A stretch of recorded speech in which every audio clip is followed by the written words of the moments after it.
예, 소개 감사합니다. 저는 그 의료 분야 AI에서 저희가 요 AI 잘 트레이닝하기 위해서 빅데이터 모으기 위해서 어떤 걸 했는지, 그 다음에 그 처음에 지금 의료에 이제 AI가 접목되는 단계인데 거기에서 우리가 어디까지 하고 있고 앞으로는 어떤 걸 할 건지에 대해서 말씀드리도록 하겠습니다. 그래서 이미 의료 현장에는 많이 AI가 접목되어 있고요.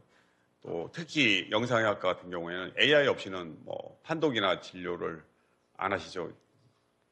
지금 뭐 AI 항생제 어드바이스 저희가 SK CNC랑 제일 처음 개발했던 거고요.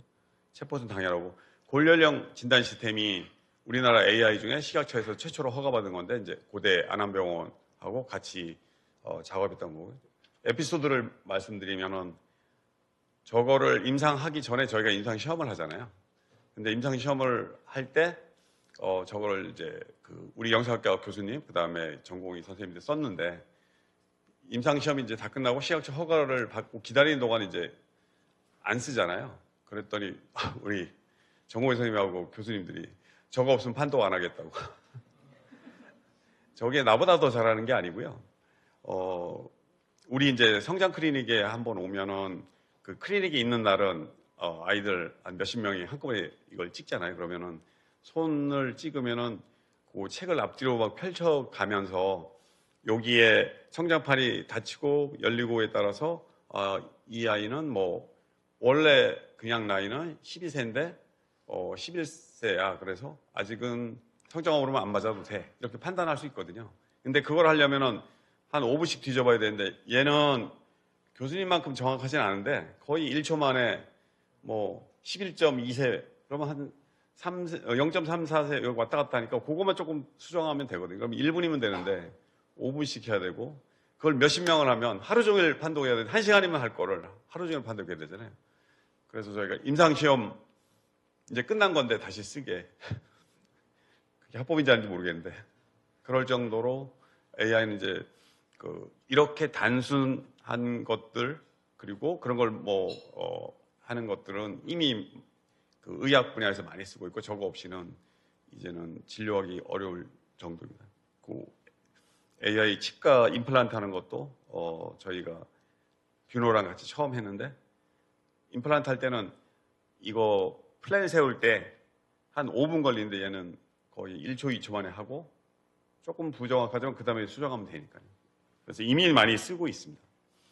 그래서 앞으로는 환자는 이제 나한테 맞춤형이 뭐가 있는지 기업 같으면은 많은 데이터가 있으면 그러면 내가 뭐 유방암에 대한 신약을 개발하겠다. 그러면 그 환자들의 많은 데이터, 유전체 데이터부터 어떤 약을 썼을 때 어떤 작용이 있었는지 병리 검사 소견 뭐 이런 것들이 완벽하게 있으면 그러한 것들을 가지고서 저희가 플랜을 세우면 훨씬 더 임상시험 할 수 있는 코스트도 낮출 수 있죠. 방향을 조금만 잘못 잡아서 뭐 2, 3개월, 4, 5개월만 이렇게 다른 쪽으로 가도 몇 천억씩을 손실을 볼 수도 있는데 그런 것들을 이제 줄일 수 있고요.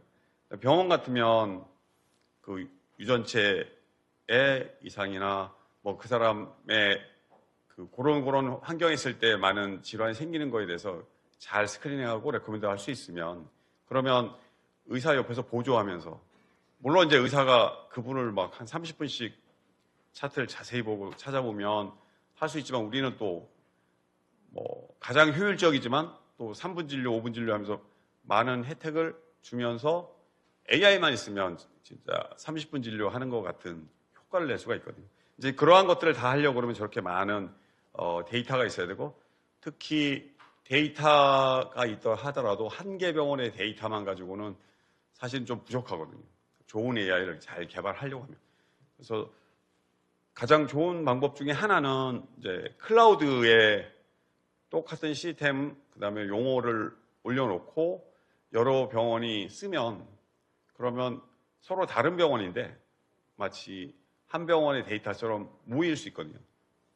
근데 병원은 같은 시스템을 쓰다 하더라도 온프라미스에 있으면 그걸 유지보수하는 인력들이 있기 때문에 점점 1년, 2년, 3년, 4년 지나면서 점점 달라져서 그거를 하나의 데이터로 하려면 매핑을 해야 됩니다. 근데 그 비용이나 시간이 많이 걸리거든요. 그래서 그런 것들을 이제 저런 용어를 표준하고 클라우드를 활용해서 같이 여러 병원이 마치 한 병원처럼 같은 시스템을 쓰고 그렇게 해서 데이터를 많이 모으면 그러면 뭐 임상에서 진료할 때도 당연히 도움이 되지만 그 우리가 임상 시험 한다든지 또는 병원 그 제약회사에서 신약 개발할 때 많은 데이터를 한다든지 아니면은 이제는 여러 가지 웨어러블 디바이스가 많기 때문에 그 환자들한테 맞춤형 서비스를 해줄 수가 있거든요.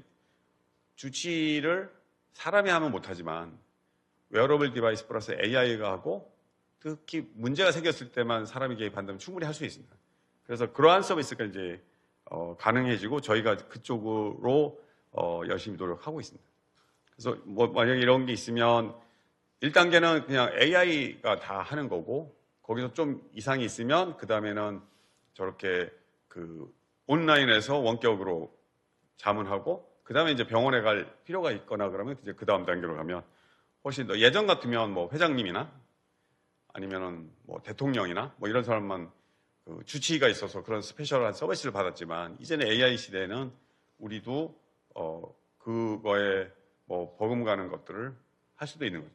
우리가 예전에는 뭐 그냥 현금성 자산이 뭐 10억 이상 뭐 이런 거 있으면은 프라이빗 뱅킹 뭐 해서 투자 서비스도 받고 하지만 지금은 몇백만 원만 있어도 AI 어드바이저로 투자를 뭐 받잖아요. 근데 이제 얼마나 하이 퀄리티인지 모르겠는데 그래서 이제 요런 것들로 이제 될 거고 뭐 테크놀로지는 계속 발전해 나가고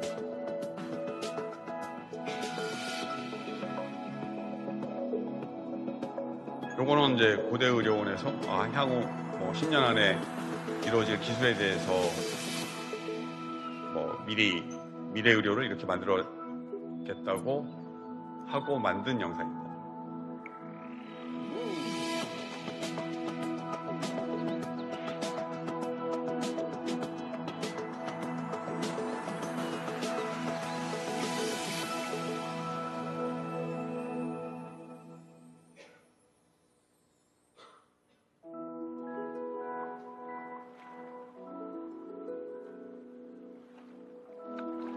우리가 투약 같은 것도 이렇게 까먹기 쉬운데 저런 여러 가지 요즘은 스마트 뭐 약병 같은 것도 있어서 내가 그 맞는 시간에 잘 받을 수 있고 그다음에 뭐 나의 유전체나 뭐 이런 거에 이상 있는 거하고 영상 소견하고 다 합쳐져서 그래서 개인화된 건강 서비스를 받을 수도 있고요.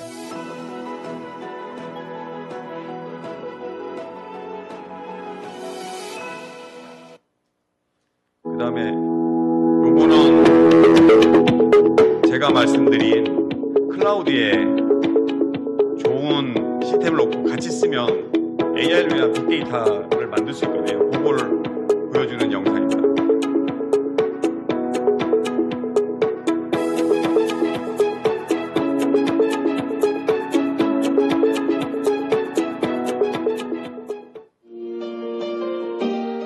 정밀의료란 개인의 유전체, 임상, 생활습관 등 다양한 정보를 활용해 진단부터 치료까지 맞춤형 의료 서비스를 제공하는 것입니다. 그렇다면 클라우드 기반 정밀의료 병원 정보 시스템은 무엇일까요? 정밀의료 병원 정보 시스템은 혁신적이다. 기존 병원 정보 시스템은 환자가 다른 병원을 방문할 때마다 본인 정보를 스스로 제공해야 했다면 클라우드 기반 정밀의료 병원 정보 시스템을 사용하는 병원들은 정보가 공유되어 환자가 다른 병원에 방문해 진료를 받더라도 연속적으로 진료를 이어받을 수 있습니다. 정밀의료 병원 정보 시스템은 경제적이다. 클라우드 기반 병원 정보 시스템을 도입함으로써 병원에서는 기존 병원 정보 시스템의 운영과 유지 보수, 인프라 구축 비용 등이 절감되고 환자의 경우 병원 간 정보 공유를 통한 중복 처방, 중복 검사 방지, 맞춤형 치료를 제시하여 의료비를 절감시키는 효과가 있습니다. 정밀의료 병원 정보 시스템은 생산적이다. 정밀의료 병원 정보 시스템은 시간과 장소에 구애받지 않고 축적된 데이터를 공유함으로써 연구자 간 교류 및 협업이 가능하여 다양한 연구 성과를 낼 수 있고 인재 양성으로 이어져 국가 경쟁력 향상에 도움이 될 것입니다. 정밀의료 병원 정보 시스템은 효율적이다. 저장 공간이나 성능을 손쉽게 확장할 수 있고 시스템 관리가 유연하게 이루어집니다. 데이터 백업이나 보안 체계는 비식별화를 통해 유지됨으로써 개인정보 보안 침해에 대한 우려도 적습니다. 클라우드 기반 정밀의료 병원 정보 시스템은 환자의 종합적인 진료 정보를 표준화 및 시각화하여 제공하며 진단 기반 지능형 상병 자동 완성 기능을 제공하여 진료 업무의 효율성을 높입니다. 또한 환자의 상태를 한눈에 파악하고 해야 할 일이 누락되지 않도록 시각화하여 간호 업무의 효율성도 함께 높입니다. 그 밖에도 정밀의료 병원 정보 시스템은 모바일 EMR, 라이프 로그 기반 PHR, 만성질환 발병 예측 리스크 케어, 지능형 POC 처방 가이드 등의 부가 기능을 구현합니다. 고려대학교 안암병원을 시작으로 안정화 이후 점차 보급 확산하는 것을 목표로 하고 있습니다. 대형 병원의 의료 IT 서비스를 지방 중소병원에서도 똑같이 사용할 수 있는 날이 머지않은 것입니다.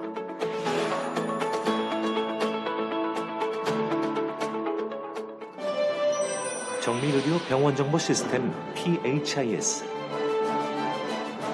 치료기간은 줄이고 효과는 높이며 정밀의료를 실현하는 첨단 기술로 의료계에 불어오는 4차 산업혁명의 바람을 선도할 것입니다. 병원 정보 시스템의 완전한 혁신. 정밀의료 서비스의 완벽한 구현.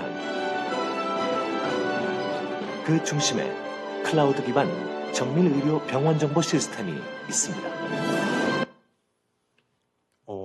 요건 이제 2017년에 AI 빅데이터 시대에 정부가 기획을 해서 그 당시에 병원에 줄 수 있는 가장 큰 과제였고요. 제가 그때 연구부원장을 하면서 영중주병원 협의회 회장을 했었는데 요 과제가 308억 또 암 빅데이터 사업이 400억에서 토탈 780억 과제를 저희 고대가 수주했고요. 그 수주한 이후에 2021년에 1000병상 이상 대학병원으로는 저희가 찾아봤을 때 세계 최초로 전부 다 100% 클라우드에 올라갔고 세계병원 데이터는 똑같은 시스템, 똑같은 용어로 하고 지금은 이제 6개 병원으로 늘어나는데 앞으로도 이제 계속 더 늘어날 예정입니다. 그리고 그때 1922년에 힘스가 병원의 디지털 트랜스포메이션을 실행했을 때 고대 안암병원이 전 세계 2등을 했고 그 중에서 이 프리딕티브 아날리틱스하고 인터오퍼레빌리티는 저희가 이 시스템 때문에 그때 당시에 1등을 했었습니다. 그래서 글로벌로도 인정을 받았고요. 그 다음에 이거를 할 때 저희가 같이 개발한 거는 삼성 SDS, 네이버 클라우드, 삼성 서울병원 같이 개발했었는데요. 그래서 고대 의료기술지주하고 네이버 클라우드가 2대 주주, 그 다음에 삼성생명 공익재단 이렇게 해서 조인트 벤처를 만들었고요. 그게 이제 휴니버스고. 그래서 거기에 관련된 운동관리, 식사관리 이런 솔루션들은 이미 구비가 되어 있습니다. 물론 이제 여기에 AI를 더해서 더 업그레이드 해야 되고요. 그 다음에 네이버의 하이퍼클럽X AI는 네이버 클라우드에서 담당하고 있고요. 저희가 우리 데이터가 클라우드에 있지만 그 데이터를 핸들링을 하려고 하면 병원에서 병원 관계자가 데이터 핸들링 해야 되거든요.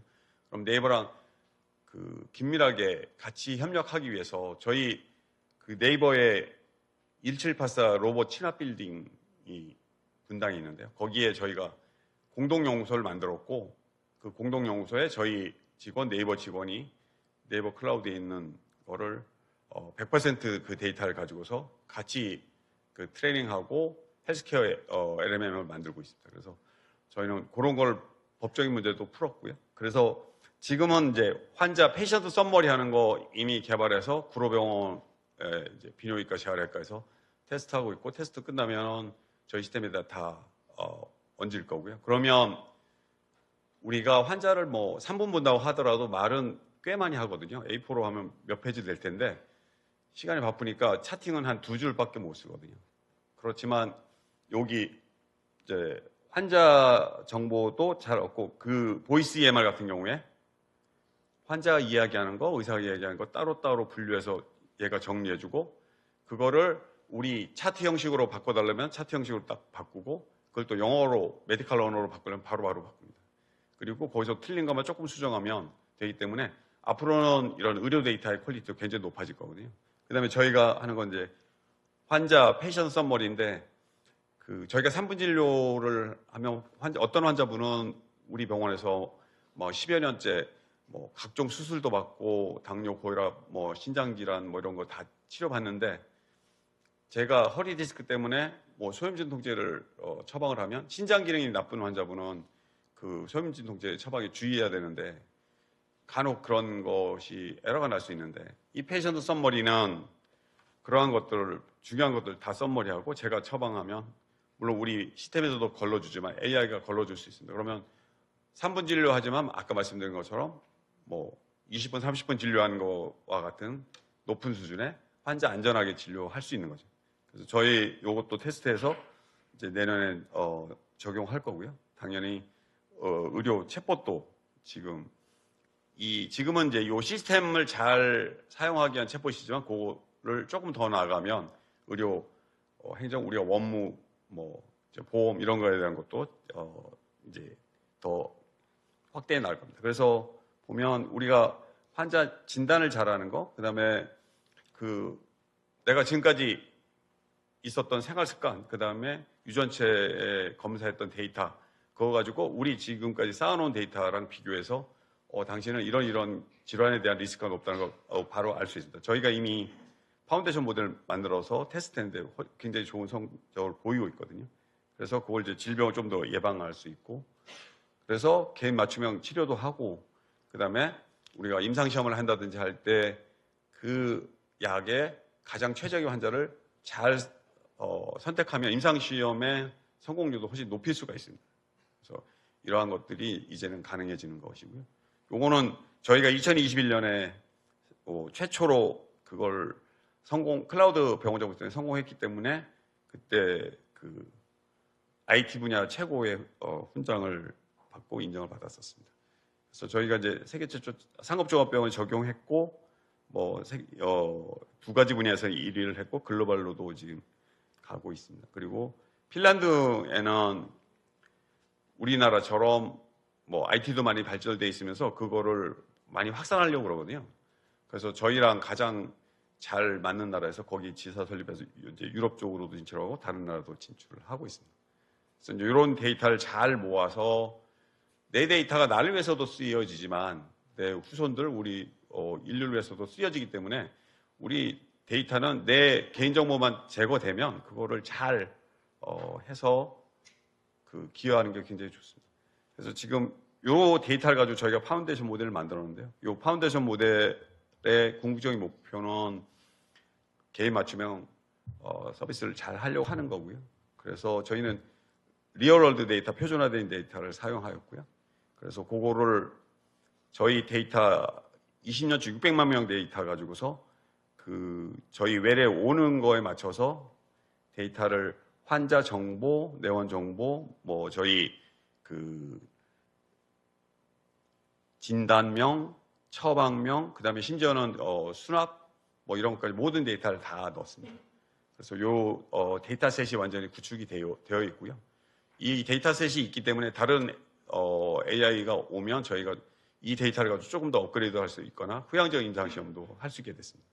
그래서 이게 이제 저희 데이터고, 요 데이터들이 요런 토큰에 넣어져서 트레인이 되는데, 저희가 토큰 수가 한정되어 있으니까 저희가 했던 방법 중에 하나는 토큰 하나에다가 그 토큰 내에서 서로 연관이 있는 데이터끼리는 이 그 벡터로 된 그래픽 연관관계가 있을 수 있고 그걸 가지고서 트레이닝해서 적은 한정된 GPU를 가지고 저희가 다 트레이닝할 수 있었습니다.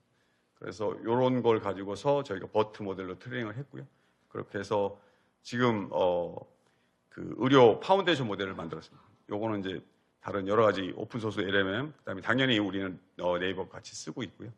그렇게 해서 만든 파운데이션 모델이고 앞으로는 당연히 요즘 뭐 챗GPT든 제미나이든 일반 그 의료에 대해서 물어보면 뭐 전공의 수준, 뭐 전문의 수준 얘기를 다 해줍니다. 그런데 나의 맞춤형의 거는 못 해주고 있잖아요.